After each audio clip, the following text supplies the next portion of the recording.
नमस्कार सर्वांना, Rupali delicious kitchen मध्ये आपलं स्वागत आहे। आज दिवाळी निमित्त आपण प्रीमिक्स गुलाबजामुन बघणार आहोत।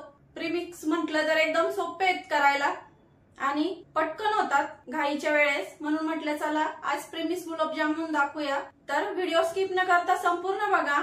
चॅनलला सबस्क्राइब केलं नसेल तर चॅनलला सबस्क्राइब करा। तर मग चला आता साहित्य बघूया आणि रेसिपीला सुरुवात करूया। तर आपण इथं साहित्य घेतलंय, चितळे यांचं प्रीमिक्स गुलाबजामचं पॅकेट घेतलंय, एक 200 ग्रॅमचं आहे हे। आणि त्यासाठी मी इथं नॉर्मल टेम्परेचरचं आपलं दूध घेणार आहे। एवढं दूध पुरेसं होतं, 1 कप। आणि पाक बनवण्यासाठी साखर घेतली आहे 500 ग्रॅम। तिथं 600 ग्रॅम दिली त्यांनी, पण मी 500 ग्रॅमच घेतली आहे, कारण खूप गोड होतात जास्त साखर टाकल्यामुळं, त्यामुळं असा चिकट पाक होतो। त्यामुळे मी इथं 500 ग्रॅम साखर घेतली आहे, म्हणजे 1 वाटी घेतली आहे। थोडे केशरच्या काड्या घेतल्या आहे, गुलाबजामुनचा असा रंग छान दिसावा म्हणून, आणि चवीला पण छान लागतात। आणि वेलची पूड घेतली पाव चमचा। तर सर्वात आधी आपण पाक करायला ठेवूया। तर आपण ज्या वाटीने साखर घेतली आहे, 1 वाटी साखर घेतली आहे, त्या वाटीने आपल्याला इथं 2 वाटी पाणी टाकून घ्यायचं आहे।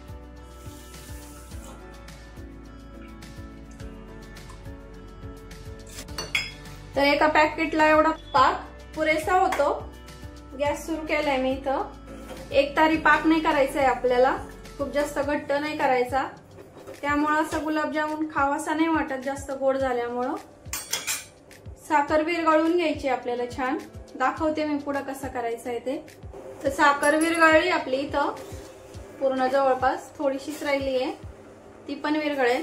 पाण्याला उकळी आली की पाण्याला उकळी यायला लागली की केशरच्या काड्या टाकून घ्यायच्या आहे आणि वेलची पूड टाकून घ्यायची आहे, जेणेकरून उकळीमध्ये छान फ्लेवर उतरेल। दोन्ही पण वेलची आणि केशरचा छान फ्लेवर उतरेल पाण्यामध्ये। 10 मिनिट हा पाक असा उकळून घ्यायचा आहे छान। तुम्ही माझ्या पद्धतीने एकदा गुलाबजामुन करून बघा प्रीमिक्सचे, तुम्हाला वाटणार सुद्धा नाही प्रीमिक्स गुलाबजामुन आहे ते, एकदम असे रसरशीत आणि छान होतात। आता 10 मिनिट साठी आपण हे उकळून देऊया, तोपर्यंत आपण पीठ भिजवून घेऊया गुलाबजामुनचं। पॅकेट फोडून घेऊया। प्रीमिक्स टाकून घेतलंय आता यामध्ये। तर जे दूध घेतलंय ते थोडं थोडं करत आपण इथं मिक्स करूया दुधामध्ये। आता दूध थोडं थोडं टाकून आपण हे मळून घ्यायचंय। खूप जास्त असं चपातीचं पीठ भिजवतो तसं मळायचं नाहीये, हलक्या हाताने मळायचंय आपल्याला हे पीठ। खूप असं जोर देऊन मळायचं नाहीये, नाहीतर गुलाबजामुन तुमचे कडक होऊ शकतात। तर एका कपामध्येच हे पीठ भिजून होतं, लागलं तर थोडंसं घ्यायचं, कप कोणाचा छोटा मोठा असू शकतो त्यानुसार। तर हलक्या हाताने आपण एकजीव गोळा असा तयार करून घेऊया आता हा।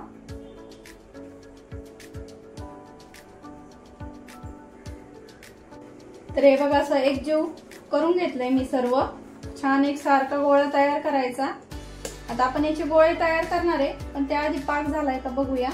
हे बघा 10 मिनिट झाले आणि पाक पण आपला छान झालाय, असा दाटसर झालाय, खूप जास्त असं काही पातळ झाला नाहीये आणि असा हाताला खूप जास्त असं चिकट नाही लागत आहे। एक तारी नाही करायचं आपल्याला त्यासाठी। तर आपण आता इथं गॅस बंद करणार आहे। पाक रेडी झालाय आपला। आता आपण आता गोळे करून घेऊया गुलाबजामुनचे, आणि गोळे करण्याच्या आधी आपण इथं तेल पण गरम करायला ठेवणार आहे, म्हणजे गोळे होईपर्यंत तेल पण गरम होईल। आणि केशरमुळे रंग बघू शकता किती छान आलाय गुलाबजामुनला, त्यामुळे रंग खूप छान येतो आणि छान दिसतात आणि चवीला पण खूप छान लागतात केशरमुळे।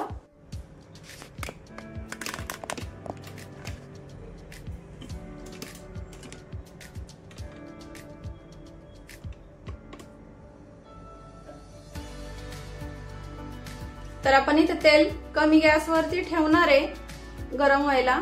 तेल काढून घेतलंय मी आणि गॅसवरती ठेवलंय कमी गॅसवरती।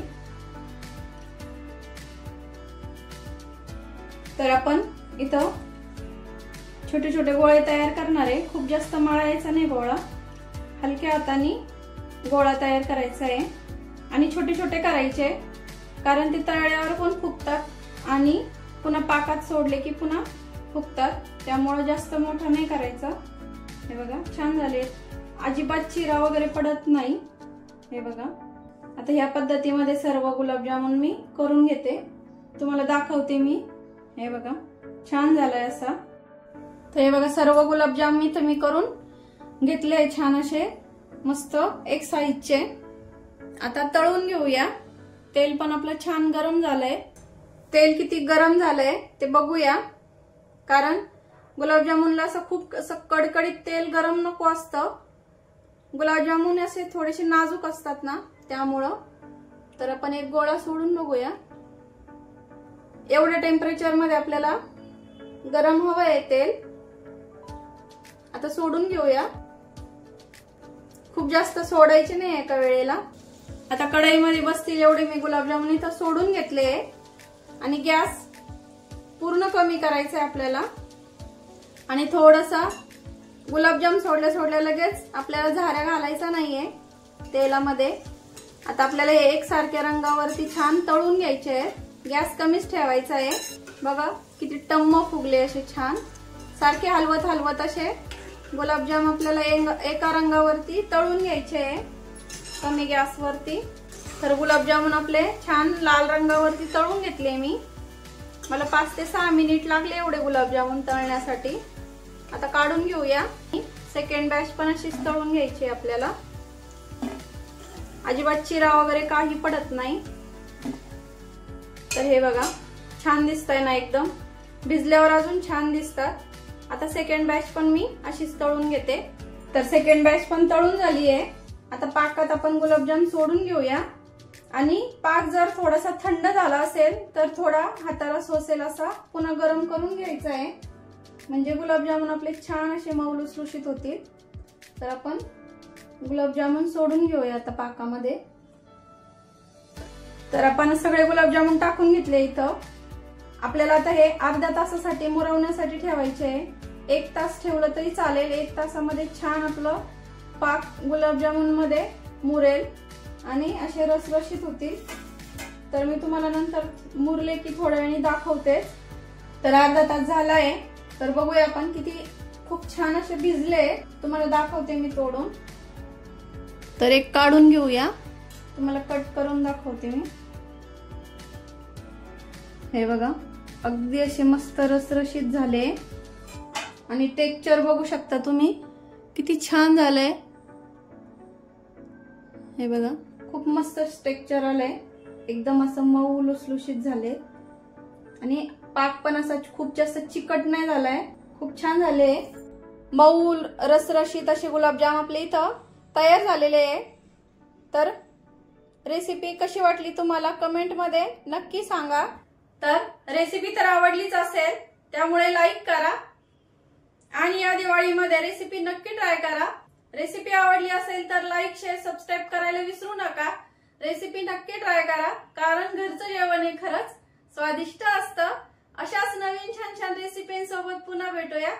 तोपर्यंत हॅपी दिवाळी।